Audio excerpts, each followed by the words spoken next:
You mentioned social media, television. I want to go to Hannah now. You are part of this collective. You use art as your medium to try and enforce, enact, inspire change in terms of women's rights. Can you tell me a bit about the collective you have, how it started, and how you're using art to convey your messages? Okay, I'm part of a collective. We are pair of sisters. So we started this collective 10 years ago in Pristina. And we did it because, like, in Kosovo, there were a lot of women who were killed by their husbands. So, and nobody was doing anything about it. And, we did this kind of demonstrations, very cliche demonstrations, like with the name of the victim, and, we want justice. So we wanted to, and all of us, we studied in Faculty of Arts, so we decided to go in the street. So it was the first time that 4 women go in the street and they use their body to demonstrate or to say something. And in the beginning, we didn't know what we were doing because we were really young, so we just said we're gonna do this performance and we see how people react to it. And we saw that people were shocked, not because we did something big, but because they saw 4 women in the middle of the street saying something. And then and this was because there was this young student who was shot by her husband, and nobody, even the husband, he left the country, they never arrested him, and the family of the husband took the child from the family of the woman, and it was terrible and very sad, and nobody did anything about it. And so we gathered together and we did this performance against murders in Kosovo. And slowly we started to do more performances and, to get bigger and older also. But the thing is that we are doing this kind of art and we try to talk about domestic violence, about feminism, and about, all this kind of subjects. But the thing is that you see that you actually don't change anything, Because I see when I go on social media and I see the comments of people under our performances, the things that they say to you is, it's very, they are so angry, they are, you're not doing anything big, you're just existing there. And yes, and and you're like, our performances are like a thermometer, you just see how they react and how they hate women, just their existence. And for example, we did a performance for LGBT rights 5 years ago, and it was like a postcard. We kissed each other, and we received like 300 death threats from people from Kosovo and Albania. So they wanted our names, and they wanted to kill us because of a picture. And we went to the police station. Even the policemen, they were joking with us. They said, "Oh, girls, just delete the picture. That it's nothing." They don't take your life seriously, and that's why all this violence and all the killings happen in Kosovo and Albania, because they don't arrest and they don't punish them as they should.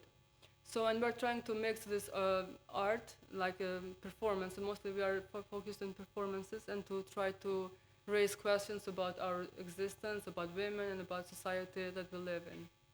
Now, I was looking on your Facebook, there was one of the posts you'd done called Baby Blues and the Echoes of Grief, and I know what it's about, and it resonated with me as a mother, but can you explain a bit for our viewers as well? We did this performance 4 years ago, and it talks about mothers who give birth. So one of the girls in the collective, she gave birth, and so we were talking about this baby blues that nobody knows about it. So we didn't have any information, to be honest. So we just we heard from our friends, and because nobody speaks about it, it's like a very taboo thing to know. Most of the people say, "Oh, she just gave birth. That's why she's like that, like all the hormones and everything." So it talks about this depression after giving birth, and it talks about our mothers, how they handled it, because at the time that we were born, nobody cared about baby blues, and so and also my mother passed away. So we tried to talk about birth and death in this performance, and it's like. It's a very artistic performance. It will sound very stupid if I explain it now, but it's... Not at all. Explain it. So it's like there are like these 4 shopping carts that you push when you go to the supermarket to buy something.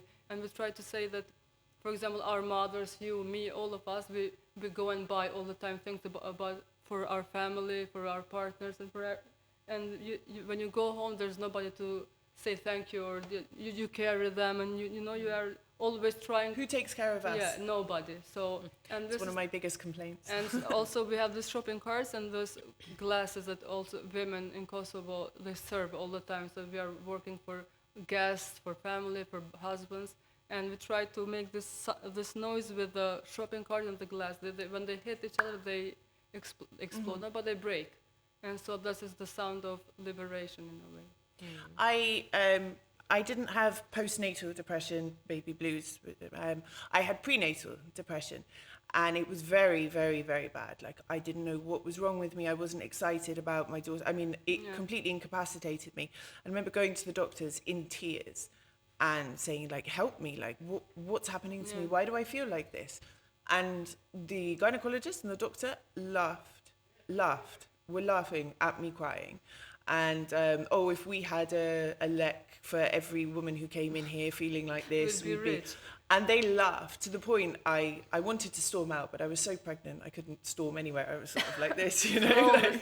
It didn't have the desired effect. But yeah, I was just laughed at out of the they room don't take it and seriously. humiliated. Yeah. And I mean, I was okay in the end, but women kill themselves. They Yes. kill their kids as well, and they suffer from this. Yes, and the thing is that nobody explained that to us as young girls. You know, for example, my mom or the teacher or somebody just to talk about it, so we know what happens. Or we have another performance for this Plan B, for these pills that you take if you have unprotected sex, and we never knew that that pill exists. We heard about it very late when we were like 25 years old.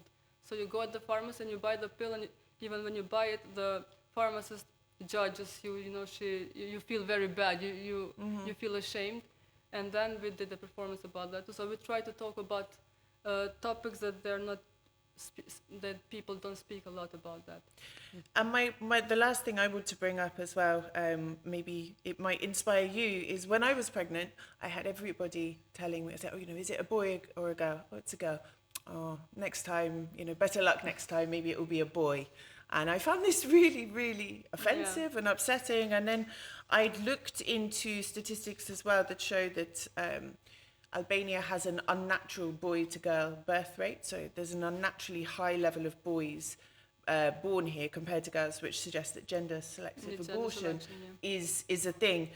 Is this something that happens in Kosovo as well? Is it something on your radar as an artist? It does. It does happen a lot. Even there are like families who have like 5 children, and they keep having children to have a boy. So because they want to have a man in their family. But this selective abortion is very frequent in Kosovo also, and it's a huge topic, and it's terrible.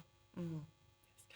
Okay, Gunilla, anything but to add? this will go away. The more emancipated the society will be, the less we will have this kind of phenomenon.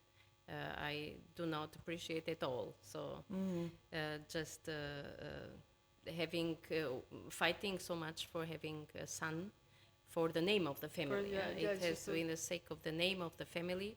It is something which I think has changed a lot in the cities.